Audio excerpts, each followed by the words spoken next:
বেসুরদের দলে সুদীপ বন্দ্যোপাধ্যায়। এদিকে সুদীপ বন্দ্যোপাধ্যায় নৈতিকতা নিয়ে প্রশ্ন তুলেছেন তৃণমূলের আরেক সাংসদ সৌগত রায়। তিনি বলছেন অপারেশন লোটাসের ফাঁদে পা দিয়েছেন সুদীপ। কি বললেন সৌগত রায়, শুনুন। বিজেপি একটা অপারেশন লোটাস শুরু করেছে অর্থ এবং ভীতি প্রদর্শন নিয়ে। ভূপেন্দ্র যাদব তার দায়িত্বে আছে, তাদের সেই ফাঁদে সুদীপ পড়ে। আমার সাথে 3-4 দিন আগেও কথা হয়েছিল, বলেছিল যে আমি কোথাও যাচ্ছি না, কিছু পদক্ষেপ নিলে তোমায় জানিয়ে নেব, কিন্তু কিছুই জানাই। দেখলাম শতাব্দীর সাথে বিজেপি নেতা ভূপেন্দ্র যাদবের বাড়ি পৌঁছে গেল। বিজেপি তো আমাদের রাজনৈতিক প্রতিপক্ষ, তাদেরই যদি বাড়িতে পৌঁছে যায় তাহলে নীতি, আদর্শ, নৈতিকতা কিসের আর মূল্য থাকে।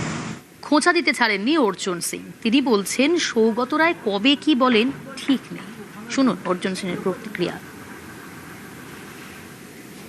সুদীপ ব্যানার্জি খুব সিনিয়র লিডার, সুদীপ ব্যানার্জি খুব কম কথা বলেন আর সৌগত রায় ভাট কথা বলেন। এবার সৌগত রায় কবে এই অপারেশন লোটাস নাম দিয়েছেন, কবে আবার লোটাসের মধ্যে উনি চলে আসবেন, এটা সৌগত রায়ের কোনো ঠিক আছে? সৌগত রায় তো কবে কি বলেন সৌগত রায় নিজেও জানেন।